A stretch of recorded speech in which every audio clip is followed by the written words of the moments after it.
O assunto desta noite é quem é o Filho do Homem.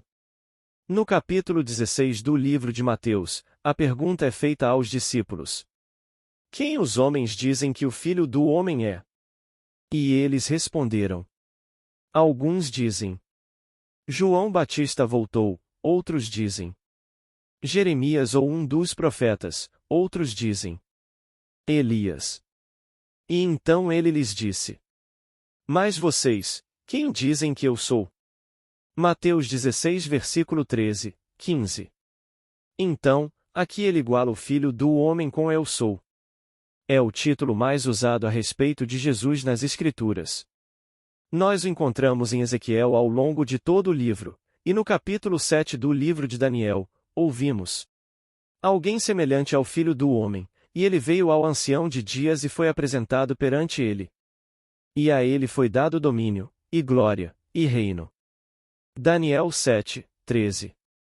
Domínio é supremacia em determinar, decidir e direcionar as ações dos outros.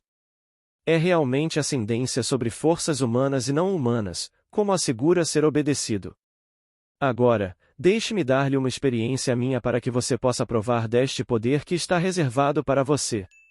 Você só vai prová-lo antes de ter posse completa dele. Você pode não obter posse completa dele até que esteja completamente permeado com amor, ou você pode destruir o mundo. Este é o poder. Você chegará a uma cena exatamente como esta.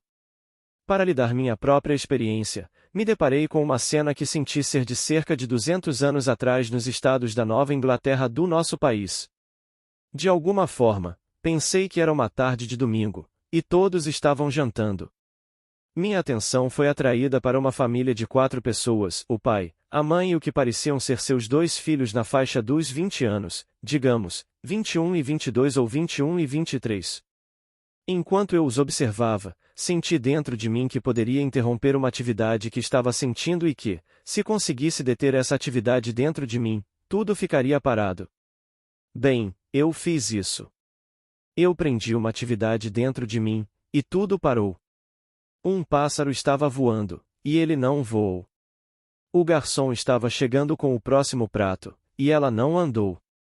Eles estavam jantando, e quando olhei para ele, ele tinha a colher de sopa quase aqui, indicando uma colher se aproximando da boca, e ele não conseguia trazê-la mais longe. Ele não jantou. As folhas caindo, como o outono do ano, e elas não caíram. A grama estava balançando, e ela não balançava. Tudo estava congelado, como se fosse feito de argila. Eu olhei para eles, e um segundo antes eles estavam todos vivos e aparentemente independentes da minha percepção deles, e agora eu sabia que eles não estavam, que todo o vasto mundo dependia de uma atividade que acontecia dentro de mim, da qual eu estava totalmente inconsciente até aquele momento. Quando liberei essa atividade dentro de mim, todos continuaram a cumprir suas intenções. O pássaro voou para o galho onde pretendia. A garçonete continuou caminhando em direção à mesa onde serviria o segundo prato, e as folhas começaram a cair na terra, e a pequena grama verde ondulando continuou a ondular, e o menino levou a sopa à boca. Tudo continuou como pretendia quando parei. Agora sei que eu poderia ter mudado a intenção deles, e se eu tivesse mudado a intenção deles e então liberado, eles teriam pensado que tinham iniciado a mudança, e teriam feito exatamente o que eu havia ordenado. Isso é domínio, controle completo sobre as ações dos outros para que eles devam obedecer a você. Que enorme poder está reservado para o homem quando ele desperta do sonho da vida. Isso é domínio. Então vem a glória. Bem, glória na Bíblia é equiparada a Deus. Eu farei a minha glória passar diante de ti. Êxodo 33, 19, e ao passar. Êxodo 33, 22. Lá ele equipara a glória a eu, então ele se dá a você, na verdade, literalmente se dá a você, para que você se torne Deus. E então reino. O que é um reino senão um reino, sujeito a uma forma anárquica de governo por um rei? Portanto, você se torna o rei como falado nas Escrituras. Isso está reservado para cada criança nascida de mulher. Aquele, nas Escrituras, é chamado de Filho do Homem.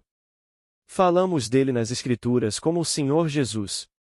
O Senhor Jesus está em todos, e aquele, um dia, despertará como aquele em quem ele desperta, e então você terá domínio, e então você terá glória, e então você terá o reino. Isso é o que está reservado para todos no mundo. Nada neste mundo morrerá, exceto aquilo que não tem direito de viver. Somente aquilo que não tem direito de existir será levado ao fim, e não é nenhuma criança nascida de mulher.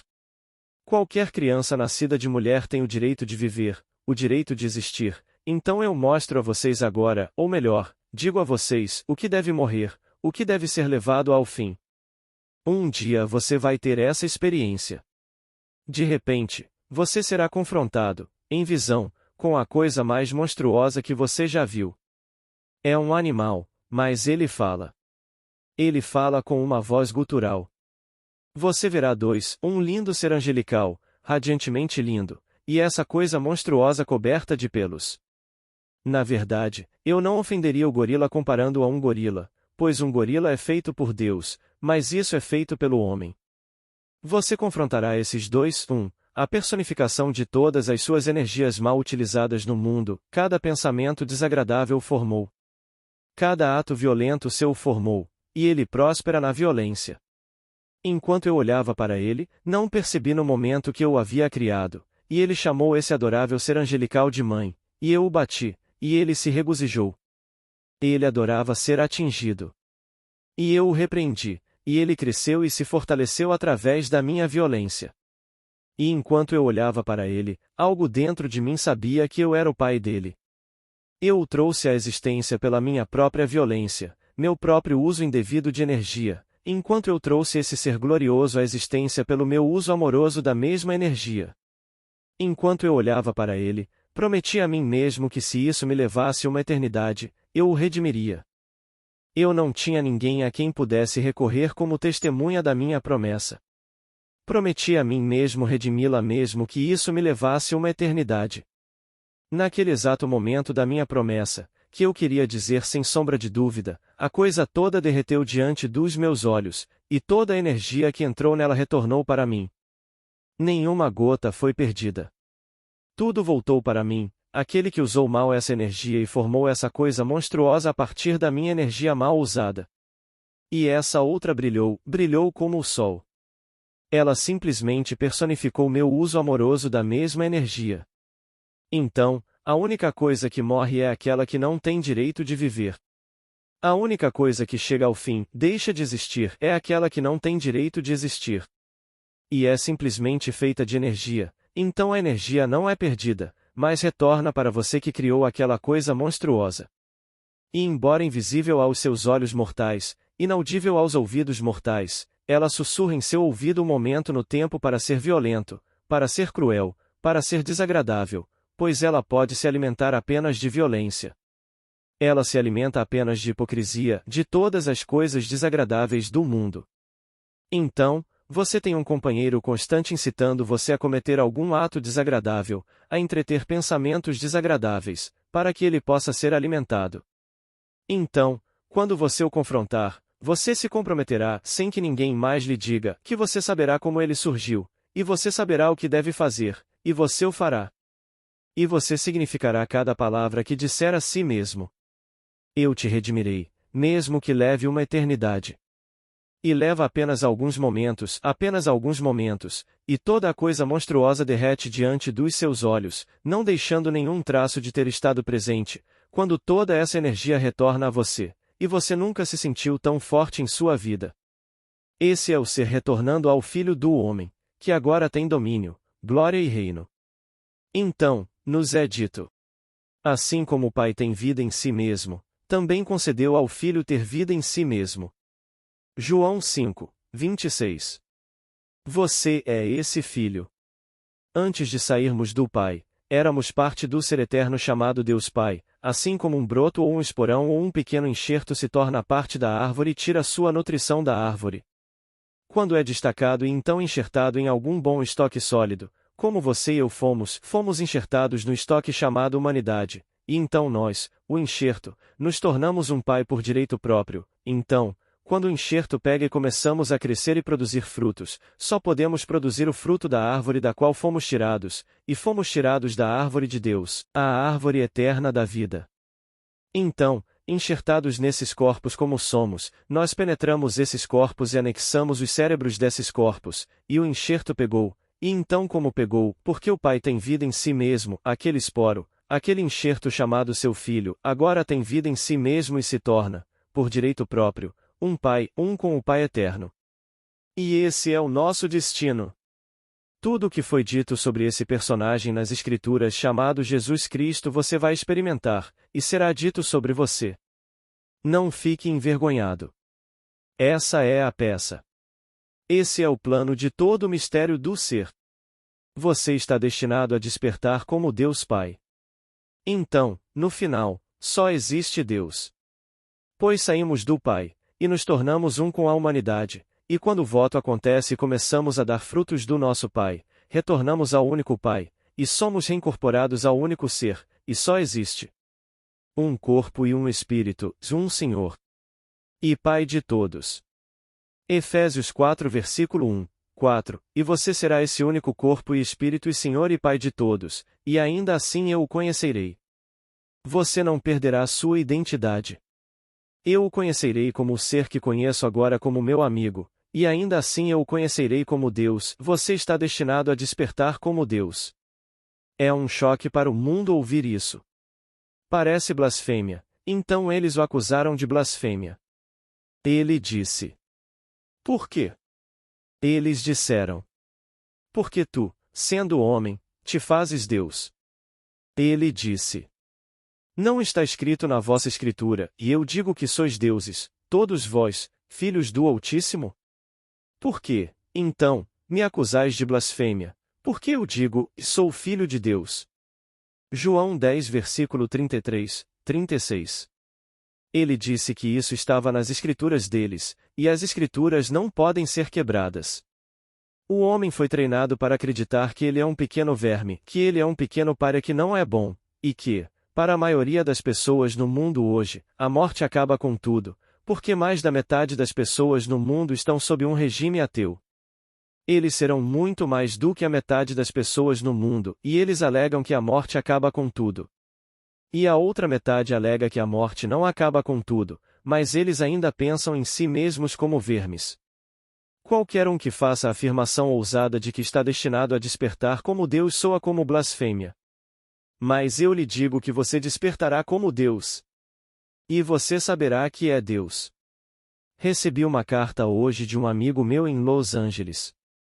Tenho ensinado esta lei desde 1938, mas não conhecia a promessa de Deus até 12 anos atrás nesta cidade, quando isso aconteceu comigo.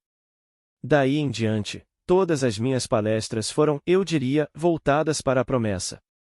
Então, ele tem vindo às minhas reuniões 2 vezes por semana em Los Angeles ao longo dos últimos 3 anos. Como eu disse a eles, e digo a vocês, antes de partir deste mundo fisicamente, aparecerei a vocês como o homem que eu sei que sou, pois ele despertou dentro de mim.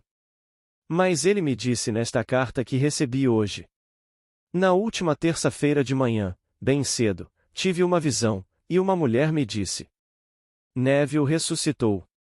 Olhe lá embaixo, e ela apontou para o fim do corredor. Enquanto eu olhava para o fim do corredor, havia uma refulgência de gloriosa luz dourada, e eu disse a mim mesmo: Meu amigo, um homem chamado Neville, e eu sei que ele é o Senhor.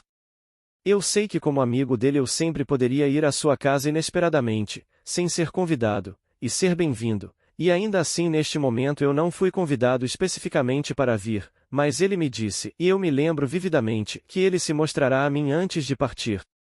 E eu sabia que no fim daquele corredor, naquela refulgência de gloriosa luz dourada, fora de vista estava o Santo dos Santos, e lá estava ele, e ele era o Senhor. E eu fui tomado por uma emoção mista. Minha emoção foi de medo, alegria e admiração. Juntei essas 3 emoções, e foi isso que senti. Ele prometeu que apareceria para mim, então agora vou esperar. Sei que ele está lá, vejo a radiação dele, e foi uma mulher que me disse: Neville ressuscitou.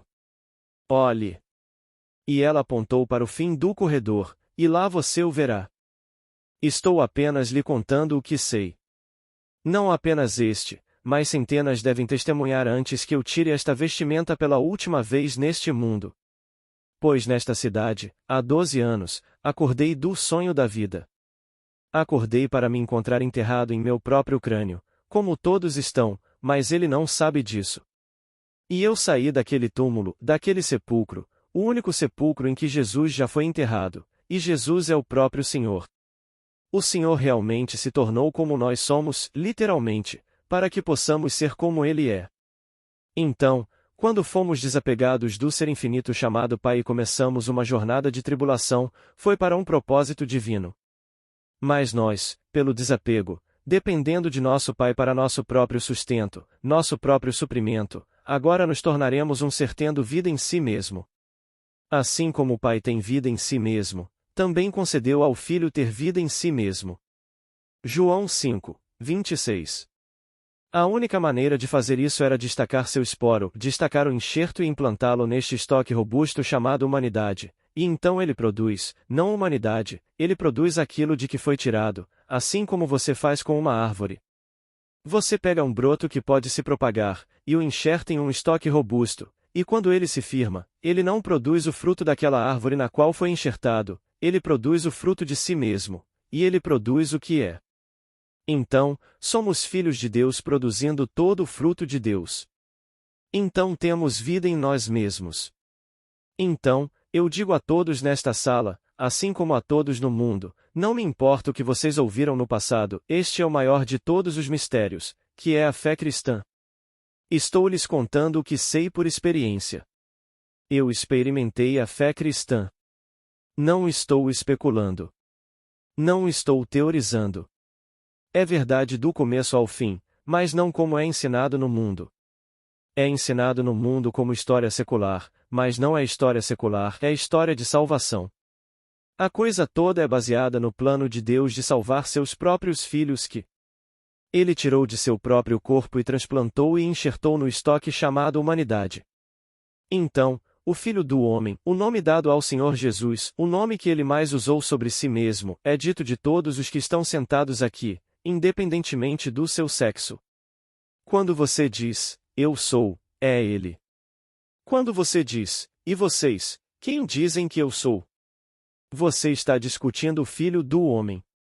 E agora ele iguala o Filho do Homem com eu sou. Então, como vocês estão sentados aqui, esse é o Senhor Jesus. Como lhes foi dito nas Escrituras, vocês devem testar a si mesmos para ver se realmente creem ou não. 2 Coríntios 13, 5. Examinem-se para ver se vocês estão mantendo a fé. Testem-se. Vocês não creem que Jesus Cristo está em vocês? Quando eu digo, Jesus Cristo, se você pensou em algum ser externo a você, naquele exato momento você falhou no teste. Você não acredita que Jesus Cristo está em você? Então, você falhou-se naquele momento em que eu usei o termo Jesus Cristo. Sua mente conjurou alguma existência externa a você no tempo e no espaço. Ele está em você, e em você ele desperta. E quando ele desperta em você, você é ele. E tudo o que é dito sobre ele nas Escrituras você experimentará. Todas as coisas que eu fiz, disse ele, vocês farão, pois agora estou retornando ao Pai. Eu completei a obra que ele me enviou para fazer, que era cumprir as Escrituras. As Escrituras devem ser cumpridas em mim. E tendo cumprido as Escrituras, agora ele retorna ao Pai, e ele disse: Devolvam-me a glória agora, que glória! A glória que eu tinha contigo antes que o mundo existisse. João 17, 4. E a glória é o próprio Deus. Então, retorne a mim, eu era um com você, bem, retorne à mesma unidade, pois completei o trabalho que você me deu para fazer, e eu disse a eles quem você é. Eu fiz conhecido a eles seu nome, e eu o farei Névio. E o nome que ele nos fez conhecido foi Pai. Então, Deus é Pai. Se eu completar o trabalho que ele me deu para fazer, devo chegar ao ponto onde eu também sou o Pai, não apenas um Pai, pois há apenas um Pai. Então, devo chegar ao ponto onde eu sou o Pai. Então, eu descobri seu filho e o nome do filho, e devo encontrar esse filho e fazer com que esse filho me chame de pai. Bem, ele fez isso. Então, eu sei a verdade das Escrituras, pois o nome do filho é Davi. É Davi. Esse é o Filho de Deus, como nos é dito nas Escrituras, porque Davi no Espírito o chama de meu Senhor. Mateus 22, 43. Então, Jesus é o Pai. Jesus é o Pai imortal, e Davi, que é o símbolo da humanidade, o chama de Pai. Então, aqui encontramos no último livro da Bíblia, o capítulo 22 do Apocalipse, eu sou a raiz e a geração de Davi. Apocalipse 22, 16. A tradução moderna da palavra raiz é descendente, que significa enxerto. Eu sou o enxerto, e ainda assim sou a prole desse enxerto. Eu sou o descendente e a prole de Davi, Davi sendo a humanidade. Enxertado na humanidade está o Filho de Deus, e ele traz à tona tudo o que estava em Deus. Então, se Deus é um Pai, ele traz isso à tona, e porque ele é um com o Pai, ele traz à tona o Filho. O Filho o chama de Pai. Agora, sabemos quem é o Filho do Homem. O Filho do Homem nas Escrituras vem antes do Ancião de Dias, e posso lhe dizer, essa é uma história verdadeira. Fiquei na presença do Ancião dos Dias, e ele me pediu para nomear a maior coisa do mundo, e eu citei as palavras de Paulo no capítulo 13 de Coríntios, e eu disse enquanto ele me fazia a pergunta: fé, esperança e amor, mas o maior destes é o amor. 1 Coríntios 13, 13. Naquele momento, o amor infinito me abraçou, e posso lhe dizer, o amor é um homem. O Ancião dos Dias é um homem, e você não consegue pensar em nada em sua presença além do amor. Eu respondi amor, e ele me abraçou, e enquanto nos abraçávamos, nos fundimos, e eu me tornei um com o corpo do Ancião dos Dias. Eu me tornei um com o Espírito de Deus, e então ele me enviou para fazer o que estou fazendo agora, para lhe contar a verdadeira história da fé cristã. Não tem nada a ver com rituais, não tem nada a ver com forma, é inteiramente um mistério escondido dentro do homem, que na plenitude do tempo se revelará dentro do homem. E quando se revela dentro do homem, o homem em quem se revela é o Senhor Jesus Cristo. Tudo o que é dito sobre ele, você experimentará na primeira pessoa, singular, experiência do tempo presente. Como Davi, como lhe foi dito nas Escrituras, o chamou de pai, Davi o chamará de pai. E como Davi confessou nas Escrituras: eu contarei o decreto do Senhor.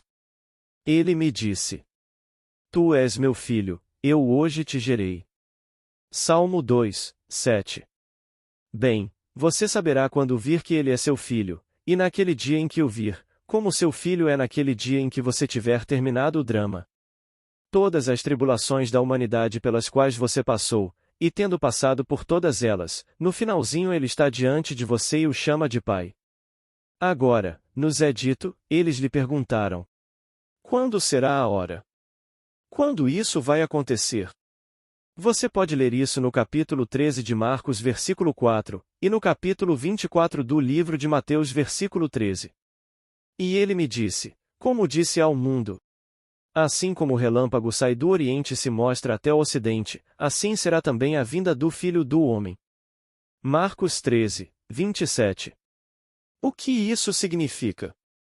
O relâmpago brilha do leste até o oeste, e assim será a vinda do Filho do Homem.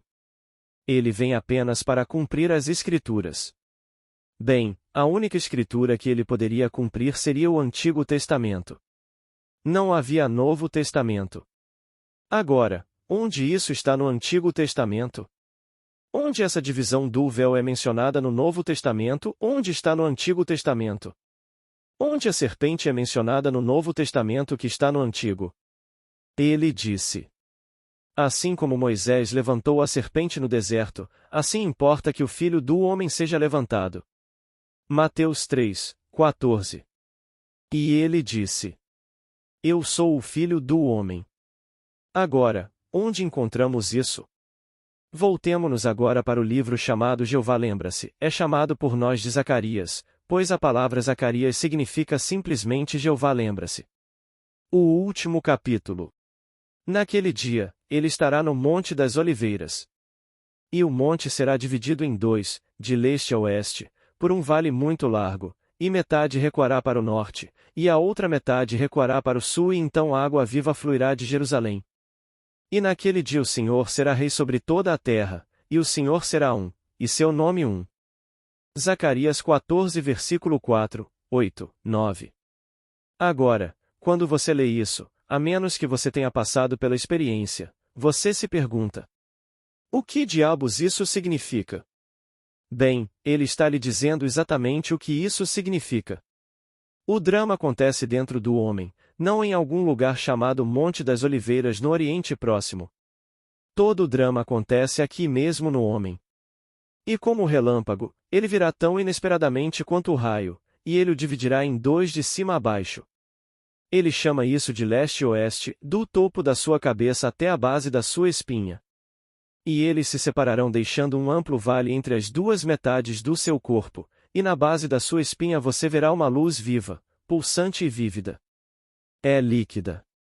Água viva fluirá de Jerusalém. E você a contemplará, e quando a contemplar, você se fundirá com a água viva que você contemplou, pois você saberá que é o seu eu. E conforme você se torna um com ele, como uma serpente de fogo, você acenderá sua medula espinhal para o único céu que existe, bem de volta para dentro do seu próprio crânio maravilhoso. E quando você entrar, ele reverberará como um trovão, como lhe é dito nas Escrituras, eles o tomam violentamente. E os violentos o tomam de assalto. Veja Mateus 11 horas e 12 minutos e Lucas 16, 16, especialmente a Revised Standard Version. Então, a única montanha que é dividida não é a montanha no Oriente Próximo, mas esta montanha, indicando o corpo físico, bem no meio, do topo da sua cabeça até a base da sua espinha. Na base da sua espinha está a água viva que fluirá de Jerusalém, e você a contemplará e saberá que é o seu eu, e você se tornará um com ela. No exato momento da fusão, como uma serpente de fogo, você ascenderá ao céu, e saberá o que significa que você esteve no Monte das Oliveiras. E ele é dividido em dois de cima a baixo. E um recuou para o norte e um recuou para o sul, e então a água viva fluiu de Jerusalém. E como Moisés levantou a serpente no deserto, assim importa que o Filho do Homem seja levantado. Mateus 3, 14. É assim que você será levantado, como uma serpente de fogo. Você ainda será humano. Eu o conhecerei na eternidade, pois o conhecerei como meu amigo e meu irmão, mas o conhecerei como Deus.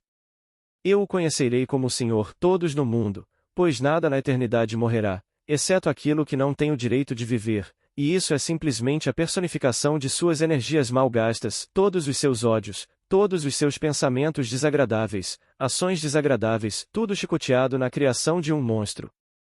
Eu o chamarei de morador do umbral. Ninguém o vê com olhos mortais, mas ele está sempre presente, sussurrando no ouvido do homem para ser violento. Ele simplesmente próspera na violência. Ele ama a violência.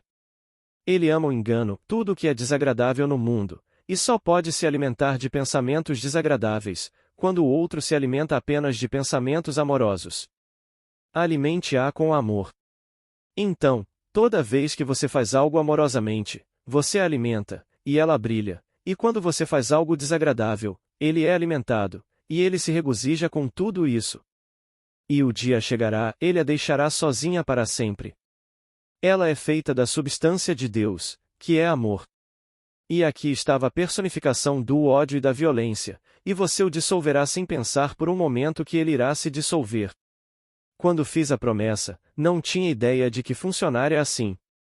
Pensei que teria que passar a eternidade para mudá-la e trabalhar com ela e fazer algo bom com ela. Não tinha ideia de que era simplesmente a personificação de energia mal gasta. Como nos é dito nas Escrituras. Cristo é o poder de Deus e a sabedoria de Deus. 1 Coríntios 1, 24. Não fui sábio no uso desse poder, e criei esse monstro. Mas todos o fizeram, e todos o redimirão. Todos serão perdoados pelo mau uso do poder.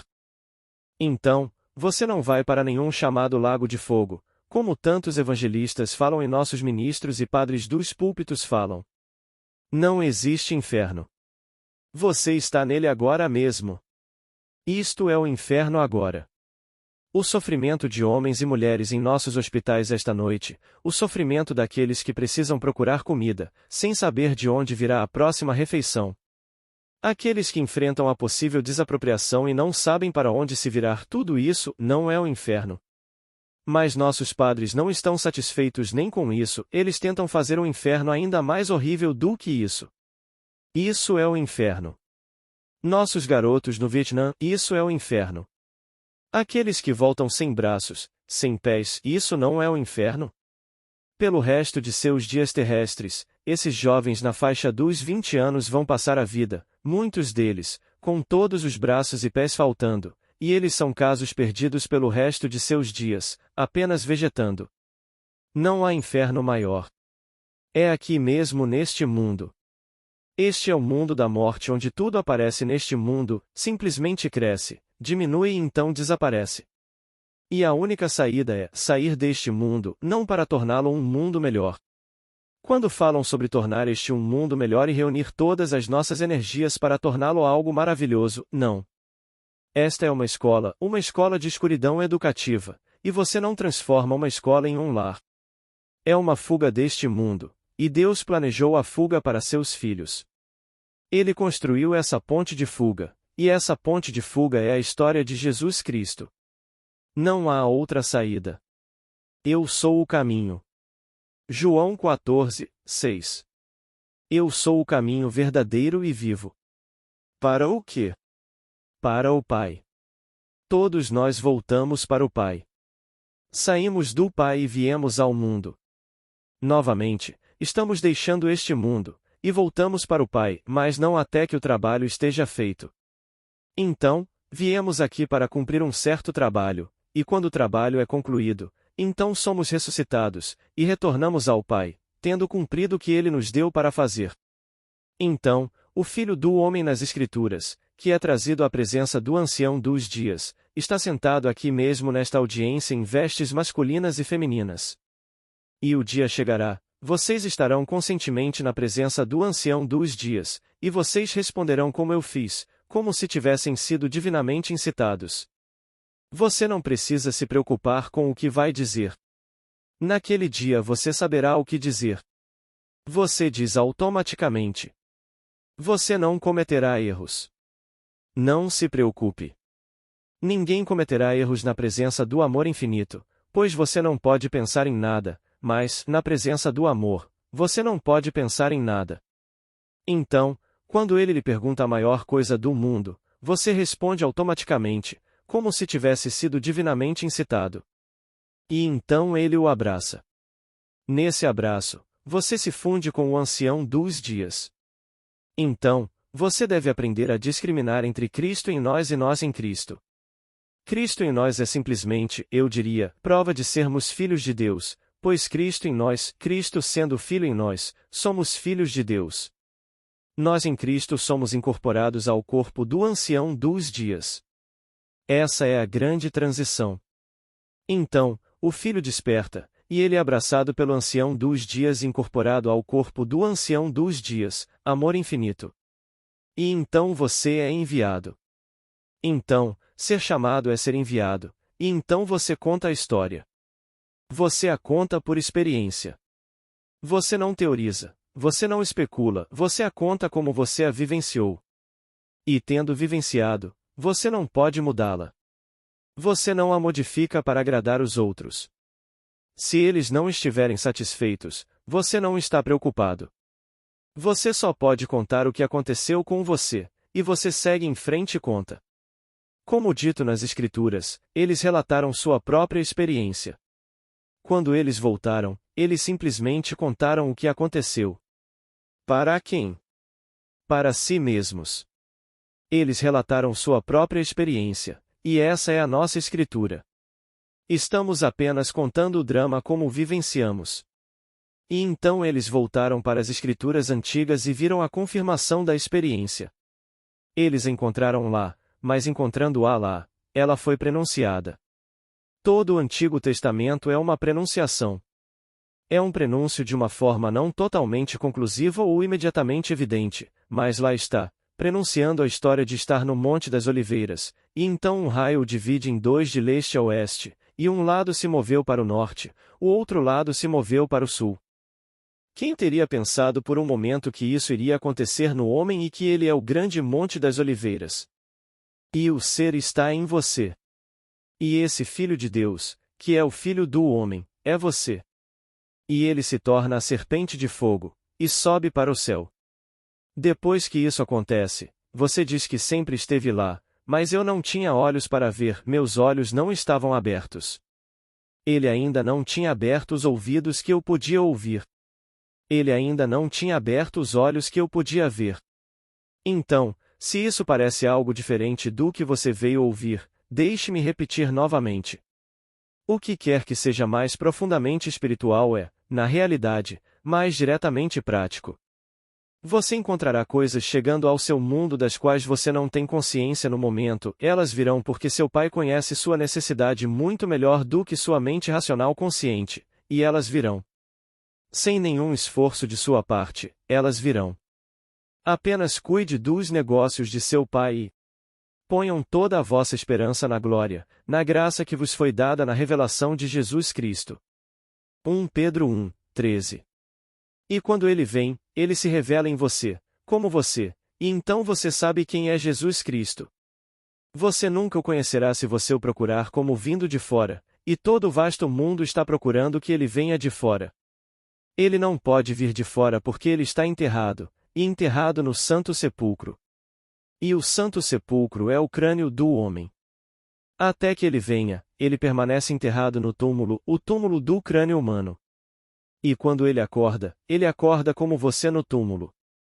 E quando ele nasce do alto, como nos é dito que é essencial nascer de novo ou você não pode entrar no reino dos céus, então quando ele nasce do alto, ele nasce do seu crânio. Na mesma noite em que ele desperta dentro de você, que é a ressurreição, ele nasce e sai. E então você descobrirá quem você é. E então todo o drama se desenrola diante de você, assim como está registrado nas Escrituras a respeito de alguém chamado Jesus. Então Jesus é o homem padrão. É o padrão que todos seguirão e, à medida que você segue esse padrão, a coisa toda se desenrola dentro de você. Então, somos informados nas Escrituras. Sede imitadores de Deus, como filhos amados. Efésios 5, 13. Bem, aqui está o padrão de Deus. Imite isso. Você não pode fazer isso deliberadamente ou conscientemente, e isso vai acontecer nesse padrão. Quando acontecer, você vai contar, como todos em quem acontece contam. E você vai encontrar a mesma resposta. Alguns vão acreditar em você e alguns vão desacreditar.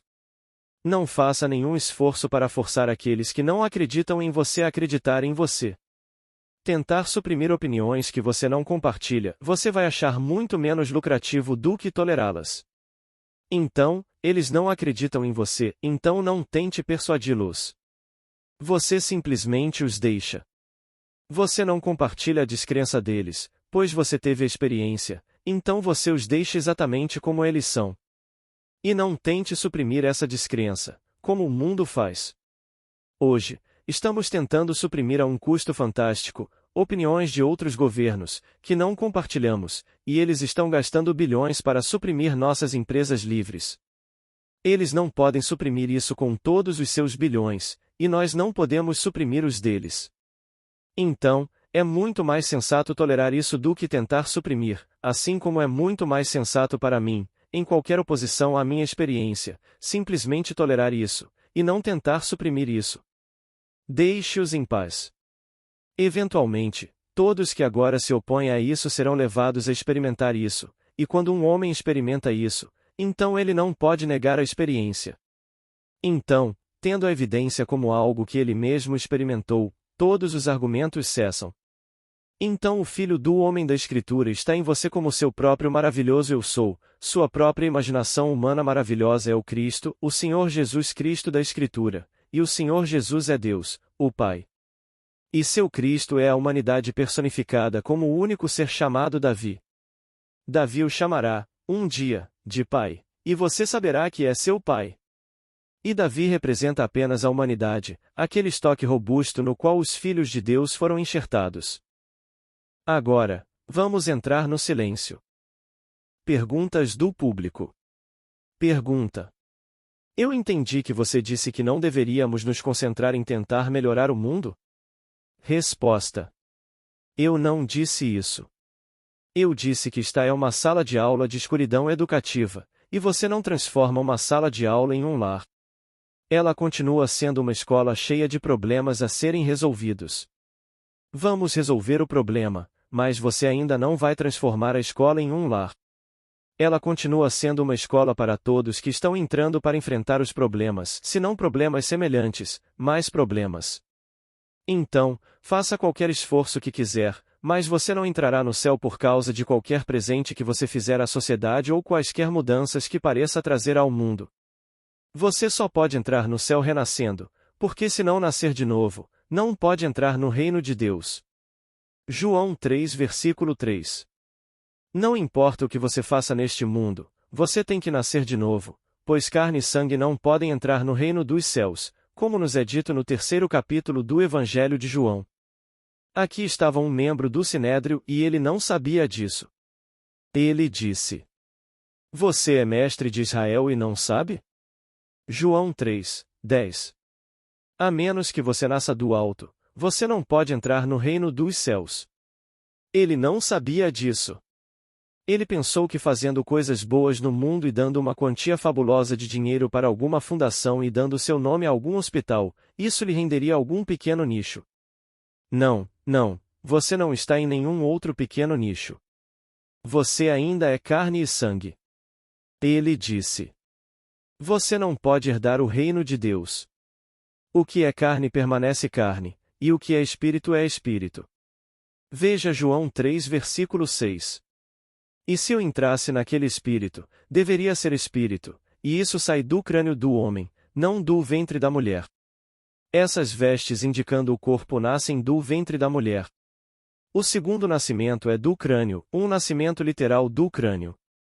Você sai como uma criança do útero, mas você sai do seu próprio crânio, e você se alivia centímetro por centímetro, e toda a história do nascimento de Cristo, conforme registrada nos livros de Lucas e Mateus, o cerca. Você está envolto em panos como o sinal do seu nascimento, um nascimento do alto. As testemunhas do evento, elas aparecem do nada. Elas testemunham o bebê, que é um sinal, pois a criança não é a coisa que nasce, como nos é dito. E isto vos será um sinal, e encontrareis um bebê envolto em panos, deitado numa manjedoura. Lucas 2, 12. Este não foi o nascimento, mas o sinal do nascimento. Bem, o que nasceu? Deus nasceu. O Salvador nasceu.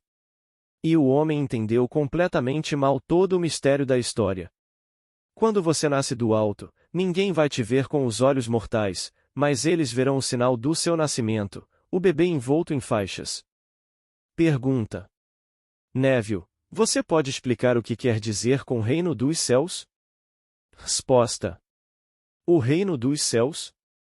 Para mim, o reino dos céus não é um reino. Para mim, o reino dos céus é quando o homem está vestido com seu corpo imortal. Onde quer que ele esteja, esse é o reino dos céus. Quando estou vestido com meu corpo imortal, se eu me mover pela floresta petrificada, ela instantaneamente explodirá em folhagem. Se eu me mover pelo deserto, ela florescerá como a rosa. Onde quer que eu esteja, vestido com meu corpo imortal como o Cristo ressuscitado, tudo é perfeito. Você não pode se mover em nenhuma esfera que possa permanecer imperfeita, na minha presença, ela é perfeita. Esse é o reino dos céus, não um reino. Se eu caminhasse pelo inferno, ele deixaria de ser o inferno, revestido de meu corpo imortal. Eu sei que no meu próprio caso, em 1946, viajando pelo Caribe a caminho de Mobile, Alabama, em um cargueiro carregando essa poeira vermelha para Alcoa, é uma poeira de alumínio que chamamos de bauxite, e eu me aposentei cedo, porque ele só transportava alguns passageiros. Acho que 12 era o máximo. Era realmente um barco de carga. Estávamos com essa bauxite até as amoradas. Então, eu me aposentei cedo, nas primeiras horas da manhã isso aconteceu comigo.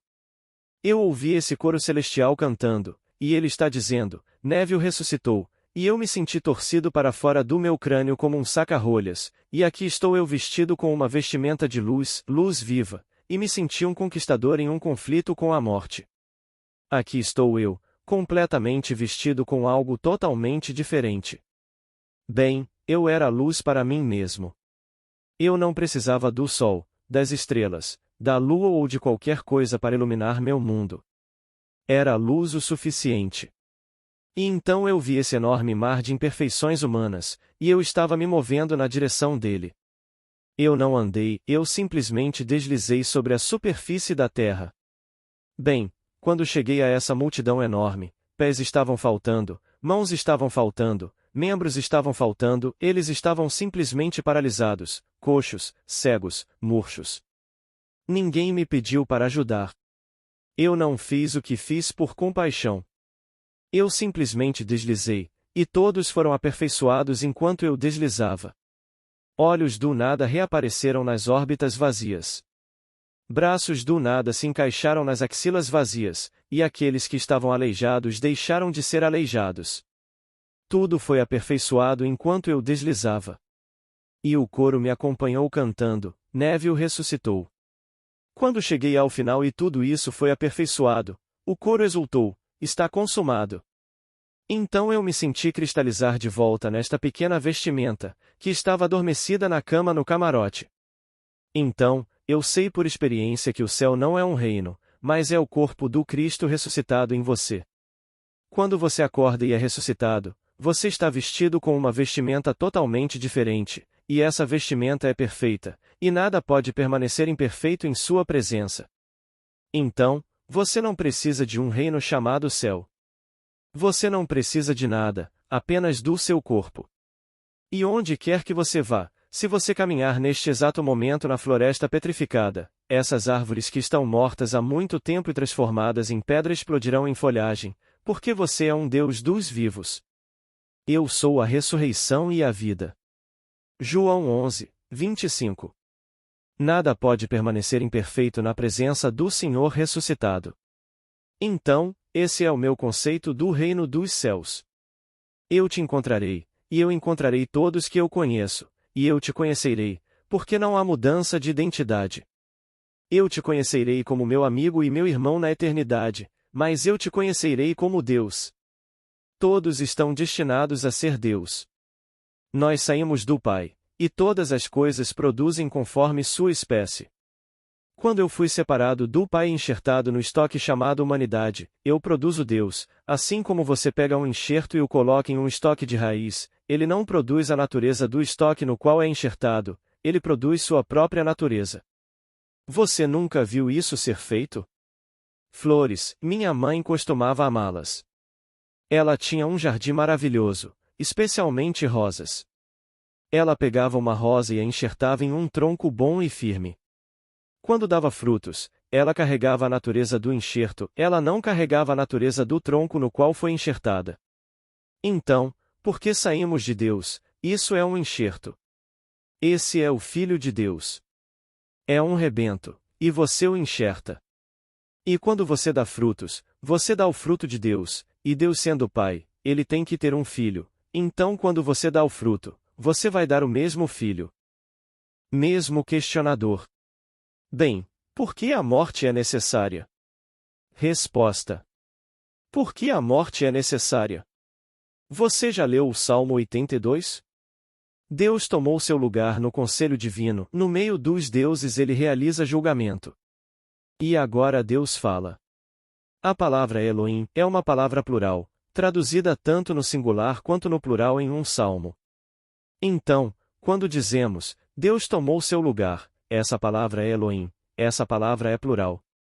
Mas é traduzido no singular. No meio dos deuses. Isso é Elohim, agora é plural. Agora Deus fala, no singular, aos deuses. É realmente comunhão com o eu. Ele diz. Eu digo. Vós sois deuses, todos vós, filhos do Altíssimo, contudo, morrereis como homens, e caireis como um só homem, ó príncipes. Salmo 82, 6, 7. Se você morrer como os homens, então você não pode ser homem, porque seria um absurdo dizer que você vai morrer como os homens se você já é homem. Você vai descer e anexar os cérebros do estoque chamado homem, e morrer como os homens quando morrer. Você é o corpo imortal e não pode experimentar a morte, mas quando você desce para aquilo que morre, ele diz: você morrerá como os homens. Dizer-me que vou morrer como um homem é quase me dizer por implicação que eu não sou homem. Se vou morrer como os homens, então não sou homem, sou. Mas tenho que me tornar homem para experimentar a morte. Então, um ser imortal que não pode morrer, para experimentar a morte e superar a morte, ele morre como os homens. Bem, a única maneira de morrer como o homem é se tornar homem.